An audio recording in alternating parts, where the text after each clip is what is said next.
When we think of rock stars, we imagine the glitz, the glory, the sold-out arenas filled with screaming fans. But behind the leather jackets and electric guitars, some of music's brightest stars faced battles far more terrifying than any stage fright. These weren't overdoses or plane crashes. These were slow, agonizing declines that stripped away everything these artists had built. From brain tumors that stole musical genius to degenerative diseases that left vocal powerhouses unable to speak, the cruelest irony is that the bodies that once commanded stadiums became their final prisons. Here are 10 devastating stories of rock and roll stars who died of horrible diseases. The glioblastoma that silenced. The Ramones. Joey Ramone, born Jeffrey Hyman, stood 6 feet 6 inches tall and became the unlikely face of punk rock with his signature sunglasses and hunched posture. But in the spring of 2001, the Ramones' frontman faced an enemy he couldn't defeat with 3-chord progressions and attitude. Diagnosed with lymphoma in the mid-90s, Joey had battled the disease for years, undergoing treatment while still performing and recording. By 2000, the cancer had metastasized, and he was hospitalized at New York Presbyterian Hospital. According to his brother Mickey Lee, Joey remained optimistic even as his condition deteriorated, listening to music constantly and insisting he would beat it. On April 15, 2001, with U2's In a Little While playing in his hospital room, a song Bono had sent him as a get-well gesture, Joey Ramone died at age 49. The disease had ravaged his body to the point where his 6'6" frame weighed barely over 100 pounds. His death marked the end of punk's first generation, but what made it particularly cruel was the timing. Just weeks after his death, the Ramones were inducted into the Rock and Roll Hall of Fame, an honor Joey had desperately wanted to see. The band that had revolutionized music with songs like Blitzkrieg Bop and I Wanna Be Sedated lost their voice not to excess, but to a disease that slowly consumed him while the world watched. George Harrison's 8-year war with cancer. The quiet Beatle fought the loudest battle of his final years. George Harrison's cancer diagnosis in 1997 began with what seemed like a routine procedure, treatment for throat cancer that doctors initially believed they had caught early. Harrison, who had quit smoking decades earlier, underwent surgery and radiation treatment at the Mayo Clinic. For a while, it seemed he had won, but cancer rarely plays fair. By 2000, the disease had returned with a vengeance, spreading to his lungs and brain. Harrison traveled the world seeking treatment, from Switzerland to New York, undergoing experimental therapies and conventional treatments alike. According to multiple biographies, he remained remarkably spiritual throughout the ordeal, leaning heavily on his Hindu faith and spending time at his Friar Park estate in England, finding peace in his garden.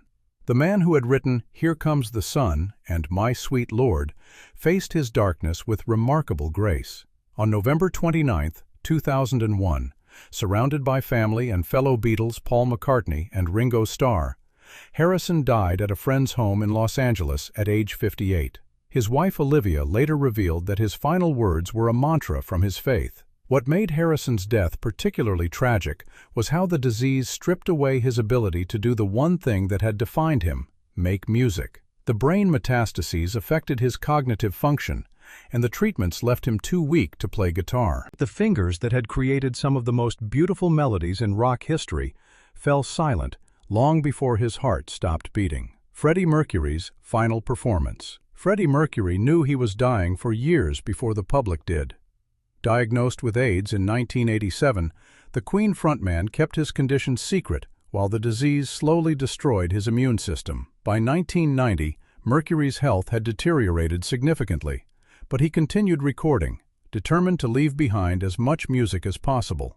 The sessions for Queen's final album, Made in Heaven, were reportedly heartbreaking affairs. Producer David Richards later described how Mercury would come into the studio, barely able to stand, take his medication with vodka, and then deliver vocals that defied his physical condition. The man who had commanded Wembley Stadium was now struggling to make it through a single take. Mercury's appearance changed dramatically during his final year. The robust performer who had pranced across stages in leather and studs became gaunt and frail, his skin marked by the lesions characteristic of Kaposi's sarcoma, an AIDS-related cancer. He spent his final months at his London home, surrounded by friends and his beloved cats. On November 23, 1991, just one day after publicly acknowledging his AIDS diagnosis, Freddie Mercury died of bronchial pneumonia resulting from AIDS complications. He was 45. What made Mercury's death particularly significant was the timing. He died at the height of the AIDS crisis, when the disease still carried enormous stigma and misinformation. His public acknowledgement, though it came just hours before his death, helped shift the conversation around AIDS in the entertainment industry. The voice that had belted out Bohemian Rhapsody and We Are the Champions was silenced by a disease the world was only beginning to understand. But his final act of honesty became part of his legacy. Warren Zevon's farewell tour. When Warren Zevon discovered he had terminal lung cancer in 2002, doctors gave him 3 months to live. The singer-songwriter behind Werewolves of London and Lawyers, Guns and Money had a different plan. He decided to spend whatever time he had left doing exactly what he loved, making music. Zevon had ignored symptoms for months, chalking up his breathing difficulties to smoking and age. By the time he sought treatment, the cancer had spread throughout his body, and doctors told him it was inoperable. Instead of hiding away, Zevon went public with his diagnosis and threw himself into creating one final album. The Wind, released in 2003, became his eulogy written in real time. Recording sessions turned into gatherings of rock royalty, with Bruce Springsteen, Don Henley, and Tom Petty showing up to contribute. Zevon worked through the pain and exhaustion, determined to capture everything he still had to say. His appearances during this period were haunting. On David Letterman's show, a favorite platform of his, Zevon gave his final television interview. When Letterman asked if he had learned anything from facing death, Zevon's response became legendary: "Enjoy every sandwich." It was quintessentially Zevon, darkly funny, philosophical, and unexpectedly profound. He died on September 7, 2003, just 2 weeks after The Wind was released. The album would go on to win 2 Grammy Awards, including Best Contemporary Folk Album, honors Zevon never lived to accept. His decision to face death publicly, to document his final months in song, transformed what could have been a tragic ending into something closer to a celebration of life and art. The mystery that killed Dennis Wilson.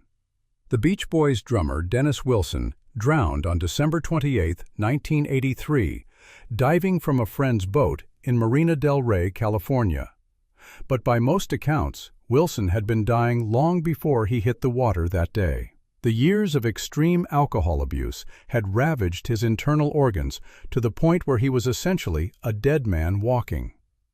Crew members later claimed that Wilson's drinking had reached catastrophic levels in his final years, reportedly consuming massive quantities of alcohol daily starting from the moment he woke up. Friends and family had watched helplessly as he spiraled downward, his once athletic build deteriorating into a bloated shell. Medical records would later reveal the true extent of the damage.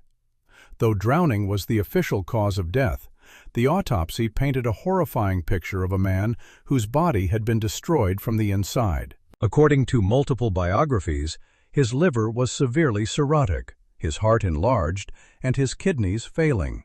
Some sources indicate that medical examiners noted his internal organs appeared far older than his 39 years. The disease of alcoholism had essentially pickled him alive. What makes Wilson's death particularly tragic is that he knew what was happening. In interviews during his final years, he spoke openly about his struggles, admitting he was drinking himself to death, but seemingly unable to stop. The same sensitivity that made him write beautiful songs like Forever and produce the haunting Pacific Ocean Blue also made him vulnerable to addiction. When he dove into that marina water, whether to retrieve items he had thrown overboard years earlier or simply on impulse, his body was too compromised to handle the physical stress. Dennis Wilson didn't just drown. He drowned in a body that addiction had already killed. John Entwistle's silent killer. The Who's legendary bassist, John Entwistle, known as the Ox for his powerful stage presence, died quietly in a Las Vegas hotel room on June 27, 2002, just one day before The Who was set to begin their first major tour in years. The official cause was a heart attack, but the real story was written in decades of cocaine abuse that had silently destroyed his cardiovascular system. Entwistle had been doing cocaine the night he died, but according to the coroner's report, the drug didn't kill him directly. It simply delivered the final blow to a heart that had been damaged by years of use.